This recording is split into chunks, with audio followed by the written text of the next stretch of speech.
There's a difference between the leader and the manager.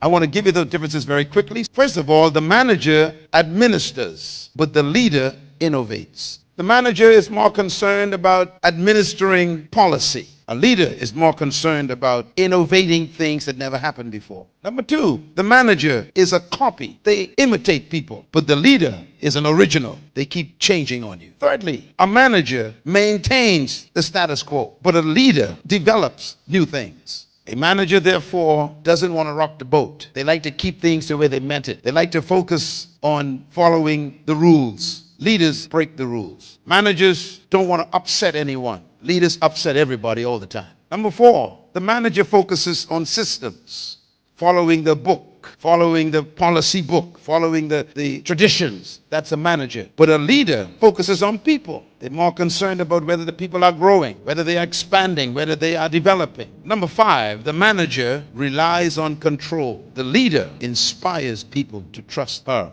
or him. When anybody wants to control your life and tell you what to do, when to do, how to do it, that's not a leader. That's an insecure manager. True leaders don't control people. They inspire people. Leaders don't control people. They inspire people to want to do great things and to trust in them. Number six, the manager has a short-range view of life, but the leader has a long-range perspective. They see beyond the present. Number seven, the manager always asks the wrong questions. Questions like, how are we going to do this? And when is this going to happen? That's how managers talk. A leader asks different questions. Leaders ask questions like, what are we doing and why are we doing this? So managers want to know how we're going to pay for it. The leader wants to know why are we doing it in the first place. So it's important to see the way they think differently. I can always tell a person who is a leader, they're not concerned about how much things are going to cost. They're concerned about getting it done. And they believe it's going to get done no matter how much it costs. A manager is always trying to figure out how we're going to get the money, where we're going to get it from, who's going to pay for this. That's why you should never have a manager leading an organization. When a manager is in charge of anything, it will never grow. And there are many people in leadership who are not leaders. They are glorified managers. That is also true of countries as well as of organizations.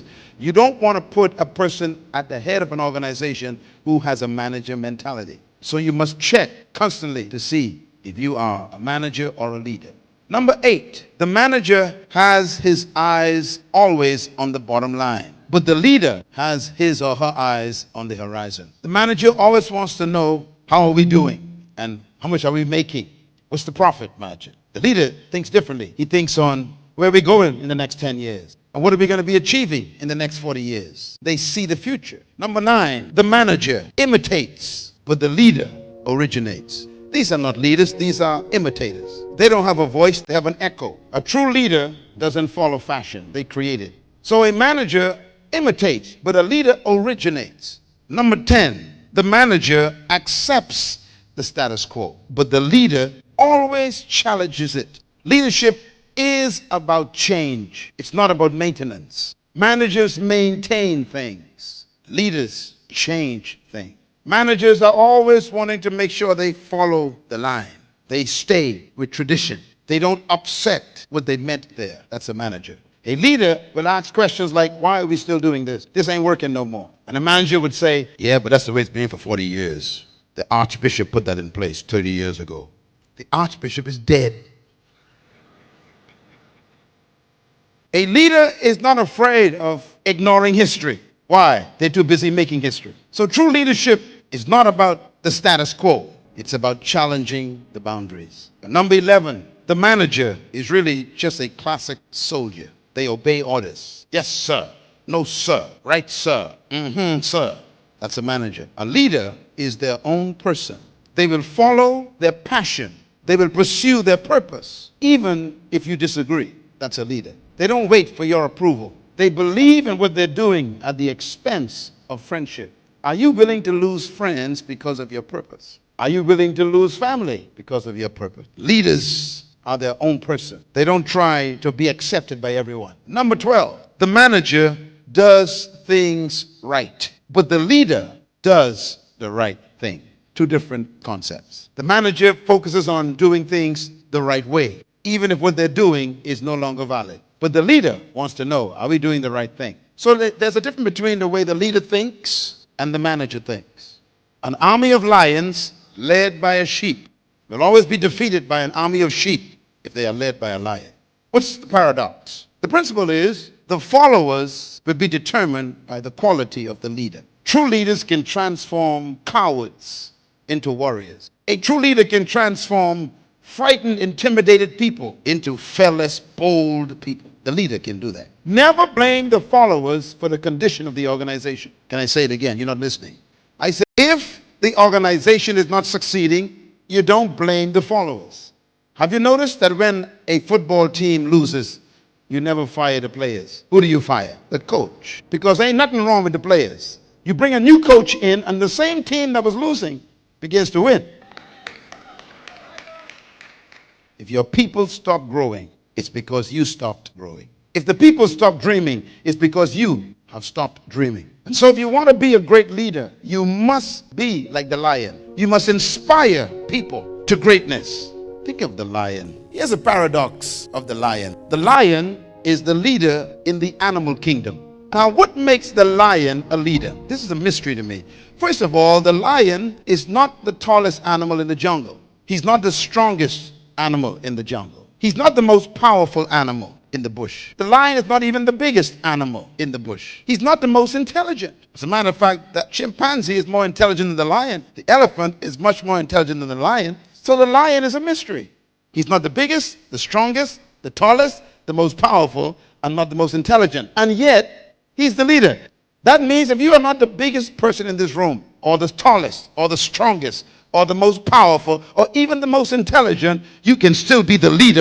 Why? Because the lion destroys all of your excuses for not being a leader. Don't you ever again tell anyone you cannot be a leader because you are not smart, or you are not strong, or you are not big, or tall, or powerful. The lion cancels your excuses. So the question then is, what makes the lion the leader?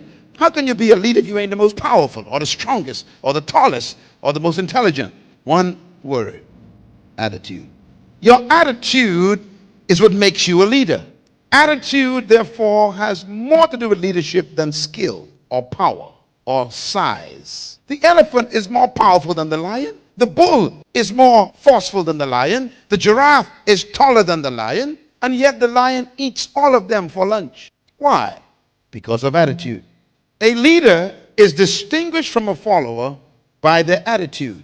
A leader has a sense of confidence that influences their environment. When a lion shows up, all the other animals are nervous. He's a small little cat. The elephant is a monster. But when the lion shows up, the elephant is nervous, which means that attitude is more powerful than size. So what we have to learn today is, where does attitude come from? Let me put it this way. Attitude is natural. You cannot fake an attitude. Attitude controls behavior. Your attitude, therefore, comes from what you think. Attitude, therefore, has more to do with your belief about yourself, and it has to do about your skill and your ability. How do you move from being a fearful little black boy to advising the Prime Minister of Israel? It's not difficult. I had to go through what I call a mental transformation. I had to see my life from a different perspective. I discovered that leadership had more to do with my self-discovery than it had to do with trying to control people. Write this down. True leaders never control people. True leaders control themselves. Now, every person in this room was created to be a leader, but not over people. Can you write that down? Leadership is not about controlling people. True leaders, I'm talking about true leaders now, never controlled people. They had no interest in controlling people. They were more concerned about discovering themselves. And that's why their attitude is so different. The lion doesn't try to compete with any other animal. The lion is too busy being himself. Can I put it this way? Attitude is a product of belief. That means what you believe determines your self-confidence. No one can live beyond the limits of their belief. In other words, you are exactly what you believe. No more, no less. I tell people all the time that your life is simply what you've been thinking it is. I remember when I wrote my first book, I thought only people from Europe could write books and give it to black people in third world countries. When I wrote my first book, I told the publisher, put my picture on the cover. He said, why? I said, just obey me.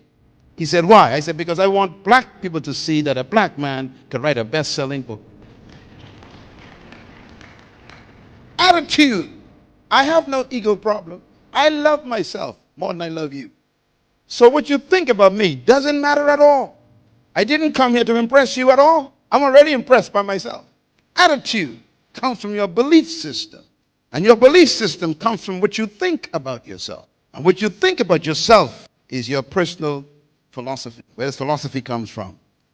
It comes from your ideas. Where did you get your ideas about yourself? That's the question. You got to be set free from your own culture. You got to break free from the mentality of people if you're going to lead them to a place they've never been. You got to believe in yourself. My belief system changed about who I was. I became free from the educational system. Leaders never believe their culture because your culture can be a prison.